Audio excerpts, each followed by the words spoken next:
এই ভিডিওটা একবার ভালো করে দেখুন। বিছানায় শুয়ে থাকা এই মানুষটাকে দেখতে পাচ্ছেন? গায়ের চামড়া একদম হাড়ের সাথে লেপ্টে আছে, গালের হাড় উঁচু হয়ে গেছে, চোখ দুটো যেন কোটরে ঢুকে গেছে। দেখে যে কেউ বলে দেবে ৮০ বা ৯০ বছরের কোনো বৃদ্ধা জীবনের একদম শেষ প্রান্তে এসে দাঁড়িয়েছেন। কিন্তু সত্যিটা সম্পূর্ণ আলাদা। এই মেয়েটির বয়স মাত্র ২৭ বছর, নাম রশ্মি। আর সব থেকে অবাক করা বিষয় কি জানেন? এই মেয়েটি যখন ৫ বছর পর বাইরের আলো আর মানুষ দেখছে, তখন সে ফ্যাকাশে মুখে একটু হাসার চেষ্টা করছে। হয়তো সে ভাবছে তার নরকবাস এবার বোধহয় শেষ হবে। কিন্তু ঠিক তার পাশেই পড়ে আছে আরেকটা কঙ্কালসার দেহ, এই মেয়েটির বাবা। ওনার নাম ওম প্রকাশ রাঠোর। তবে তিনি কিন্তু আর হাসতে পারছেন না। তিনি আজ একদম শান্ত, একদম অসাড়। তিলে তিলে অনাহারে নিজের বাড়িরই বেসমেন্টে তার মৃত্যু হয়েছে। কিন্তু কে এই বাবা আর মেয়ে? কেন উত্তরপ্রদেশের মহোবার এই শিক্ষিত মধ্যবিত্ত পরিবারটির সাথে এমন জঘন্য কাণ্ড ঘটল? কেন একজন রিটায়ার্ড রেলওয়ে অফিসারকে নিজের বাড়ির বেসমেন্টেই এরকম পশুর মতো বন্দী হয়ে মরতে হলো? নমস্কার, আমি অপূর্ব। আর আজ আমি আপনাদের যে কেসটার ব্যাপারে বলবো তা শোনার পর হয়তো অন্ধকার ঘর বা বন্ধ দরজার দিকে তাকাতেও আপনার বুক কেঁপে উঠবে। আমরা হরর সিনেমায় কত তান্ত্রিক, কত পিশাচের গল্প শুনি, কিন্তু বাস্তবে শয়তান যে আমাদের খুব কাছেই মানুষের মুখোশ পরে ঘুরে বেড়ায়, আজকের এই ঘটনাটা তার জলজ্যান্ত প্রমাণ। তাহলে চলুন আর দেরি না করে শুরু করা যাক আমাদের আজকের স্পেশাল কেসের last episode, the case of the living skeleton. কিন্তু ভিডিওটা শুরু করার আগে আপনাদের সবাইকে জানিয়ে রাখি, আমরা কিন্তু অলরেডি ১,২৫,০০০ সাবস্ক্রাইবার ক্রস করে ফেলেছি। মানে আমাদের টার্গেট ২,০০,০০০ সাবস্ক্রাইবার কমপ্লিট হতে আর মাত্র ৭৫,০০০ সাবস্ক্রাইবার বাকি। তো আপনাদের সবার কাছে অনুরোধ, আপনাদের যদি এই চ্যানেলের ভিডিওগুলো ভালো লেগে থাকে এবং আপনি নিয়মিত আমাদের ভিডিও দেখেন, তাহলে প্লিজ চ্যানেলটাকে সাবস্ক্রাইব করে দেবেন। আর যারা যারা অলরেডি সাবস্ক্রাইব করে দিয়েছেন তাদেরকে আমার অসংখ্য ধন্যবাদ। আপনারা এইভাবেই জুড়ে থাকবেন। আমরাও চেষ্টা করব আমাদের তরফ থেকে আরও বেটার থেকে বেটার কন্টেন্ট নিয়ে আসার। যাই হোক, চলুন এবার ভিডিও শুরু করা যাক। আমাদের এই কেসের শুরুটা একদম সাধারণ ৫টা সুখী পরিবারের মতোই ছিল। উত্তরপ্রদেশের বাসিন্দা ওম প্রকাশ রাঠোর ছিলেন ভারতীয় রেলওয়ের একজন সিনিয়র অফিসার। রাজস্থানে তার শেষ পোস্টিং ছিল। সারা জীবনের পরিশ্রম, সততা আর তিল তিল করে জমানো টাকা দিয়ে তিনি উত্তরপ্রদেশের মহোবার হিন্দ টায়ার গলিতে একটা সুন্দর দোতলা বাড়ি তৈরি করেছিলেন। তার ইচ্ছে ছিল রিটায়ারমেন্টের পর বাকি জীবনটা সসম্মানে নিজের বাড়িতেই কাটাবেন। ওম প্রকাশের পরিবার বলতে ছিল তার স্ত্রী আর একমাত্র আদরের মেয়ে রশ্মি। কিন্তু রশ্মি ছিল জন্মগতভাবেই স্পেশাল চাইল্ড। সে মানসিকভাবে কিছুটা অসুস্থ, কিন্তু ওম প্রকাশ আর তার স্ত্রী কোনোদিন তাকে সেই অভাব বুঝতে দেয়নি। একদম রাজকুমারীর মতো তাকে সবসময় আগলে রাখতেন তারা। ২০১৫ সালে ওম প্রকাশ বাবু চাকরি থেকে রিটায়ার করেন, কিন্তু সুখের সময়টা খুব বেশি দিন স্থায়ী হলো না। ২০১৬ সালে হঠাৎ করেই ওম প্রকাশ বাবুর মাথায় আকাশ ভেঙে পড়ল। তার স্ত্রী মারা গেলেন। স্ত্রীর মৃত্যুতে ওম প্রকাশ একদম ভেঙে পড়লেন। একদিকে বয়সকালে শারীরিক দুর্বলতা, অন্যদিকে মানসিকভাবে অসুস্থ মেয়ের দায়িত্ব, সব মিলিয়ে তিনি একা হাতে রীতিমতো হিমশিম খাচ্ছিলেন। আর এই সময়ে প্রায় ২ বছর ধরে তিনি তার এক ভাইয়ের বাড়িতে ছিলেন, কিন্তু সেখানেও বা আর কতদিন থাকা যায়? তাছাড়া তিনি চেয়েছিলেন তার নিজের বাড়িতেই জীবনের শেষ দিনগুলো কাটাতে। এমন সময় ওম প্রকাশ বাবু এক স্বামী স্ত্রীর খোঁজ পান, নাম প্রকাশ কুশওয়া আর রাম দেবী। শুরুতে তাদের শুধুমাত্র রান্নাবান্না আর ঘরদোর দেখার জন্য রাখা হয়েছিল, এবং ২০১৬ থেকে ২০২০ এই ৪ বছর ধরে ওম প্রকাশ আর রশ্মি বেশ ভালোই ছিলেন। সবার বাড়িতে যাতায়াত করতেন, ফোনে সবার সাথে যোগাযোগ রাখতেন। এদিকে রামপ্রকাশ আর রামদেবীও তাদের খুব যত্ন করত। ওম প্রকাশ তো বটেই, এমনকি তার আত্মীয়দের সাথেও রামদেবী খুব ভালো ব্যবহার করত। আত্মীয়রা ফোন করলে বা এই বাড়িতে দেখা করতে এলে খুব খাতির করত। আর তাদের এই অমায়িক ব্যবহারে ওম প্রকাশ বাবু ধীরে ধীরে তাদের উপর ডিপেন্ডেন্ট হয়ে পড়লেন। বাড়ির বাজার করা থেকে শুরু করে এটিএম কার্ড দিয়ে টাকা তোলা, সেই সমস্ত দায়িত্ব এসে পড়ল এই স্বামী স্ত্রীর উপর। এরপর এলো ২০২০ সাল, যখন পুরো পৃথিবী কোভিডের ভয়ে ঘরবন্দি। ঠিক সেই সময় থেকে ওম প্রকাশ বাবু সবার সাথে ধীরে ধীরে যোগাযোগ কমিয়ে দিলেন। যে মানুষটা প্রায় প্রত্যেক দিন সবাইকে ফোন করে করে খোঁজ খবর নিতেন, তিনি ফোন তো দূরের কথা, কারোর ফোন ধরলেনও না। আত্মীয়রা যখনই দেখা করতে আসেন, সেই স্বামী স্ত্রী গেট থেকে তাদেরকে বিদায় করে দেয়। কখনো বলে বাবুজি ঘুমাচ্ছেন, আবার কখনো বলে বাবুজি কারোর সাথে দেখা করতে চাইছেন না, আবার কখনো বলেন বাবুজি অসুস্থ। এইভাবে কেটে যায় আরো 5টা বছর। এখন ওম প্রকাশ আর রশ্মিকে শেষ কবে কেউ দেখেছিল সেটা আর হয়তো মনেও নেই। এরপর হঠাৎ করে 2025 সালের 29শে ডিসেম্বর ওম প্রকাশ বাবুর ভাই অমর সিং এর কাছে একটা ফোন আসে। ফোনে রামদেবী কান্নাকাটি করতে করতে জানায় বাবুজি আর কথা বলছেন না, তার হাত পা ঠান্ডা হয়ে গেছে। অমর সিং আর বাকি আত্মীয়রা যখন দ্রুত সেই বাড়িতে পৌঁছায়, তারা সেখানে ওম প্রকাশ বাবু বা রশ্মি কাউকেই পুরো বাড়িটা তন্ন তন্ন করে খুঁজেও দেখতে পান না। সারা বাড়িটা জুড়ে এক অদ্ভুত নিস্তব্ধতা। রামদেবী খুব কান্নাকাটি করছে, কিন্তু বাবা আর মেয়ে কোথায় গেল?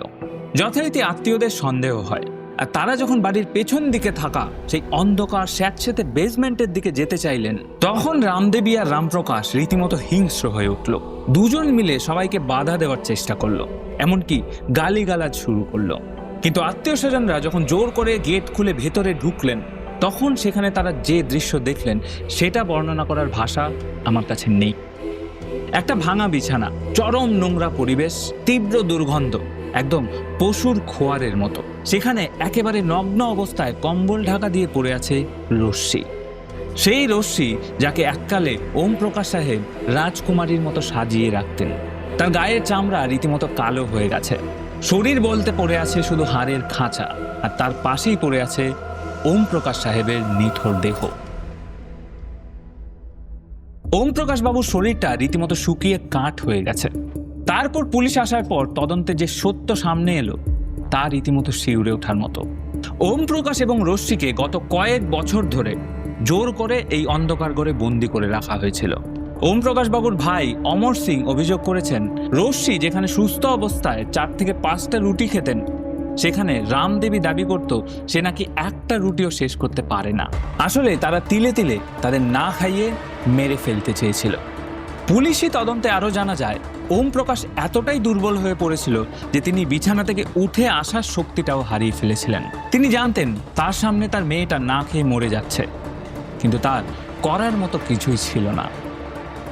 আর রশ্মি যেহেতু মানসিকভাবে অসুস্থ ছিলেন, তাই তার চিৎকার কেউ শুনলেও গুরুত্ব দিত না, কারণ এই স্বামী স্ত্রী প্রতিবেশীদের কাছে রটিয়ে দিয়েছিল যে রশ্মি অত্যন্ত আক্রমণাত্মক হয়ে গেছে।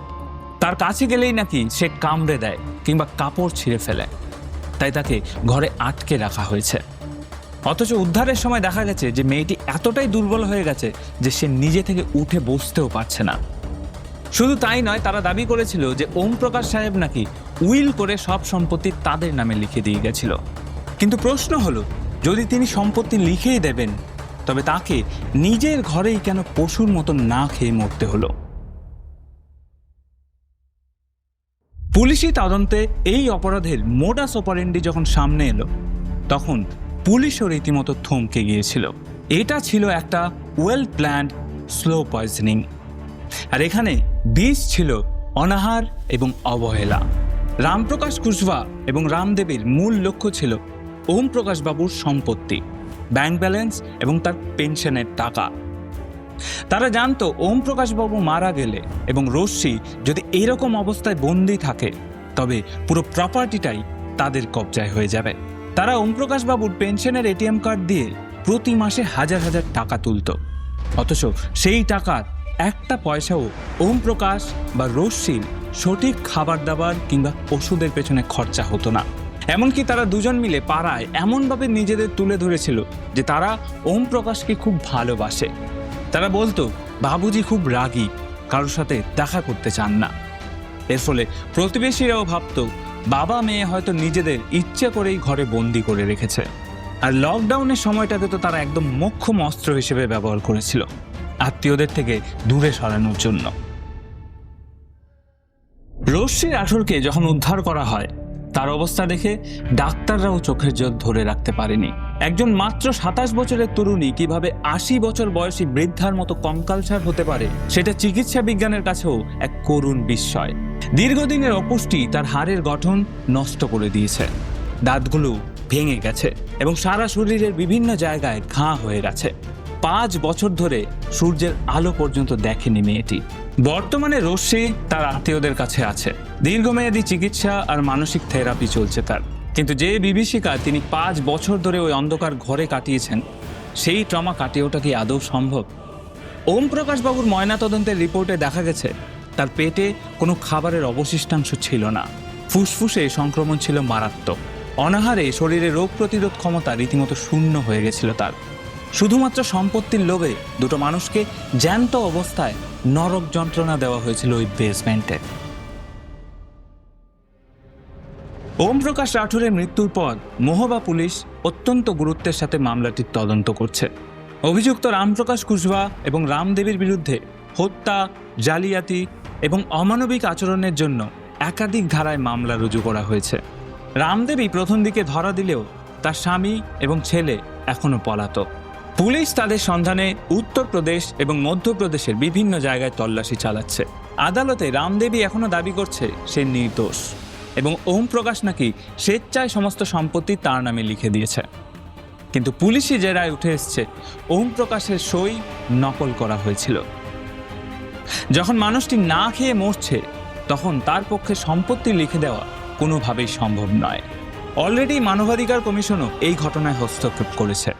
এটা এখন উত্তরপ্রদেশের অন্যতম হাই প্রোফাইল ক্রাইম কেস। আত্মীয়রা এখন আক্ষেপ করছেন কেন তারা আরো আগে পুলিশের কাছে যাননি।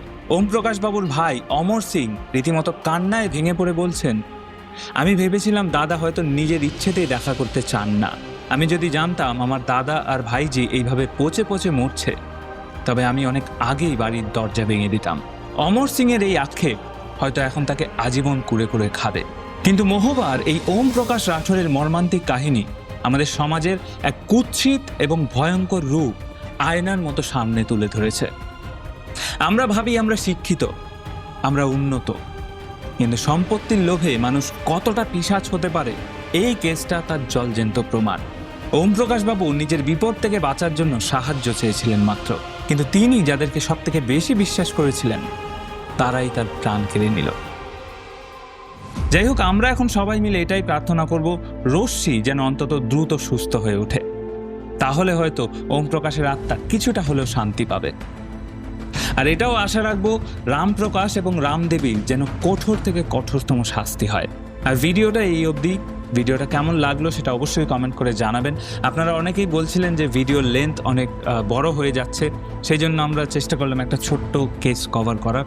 তো এইরকম ছোট ছোট কেস যদি আরও আপনারা দেখতে চান সেটাও কমেন্ট করে জানাবেন, এবং যদি না দেখতে চান সেটাও কমেন্ট করে জানাবেন।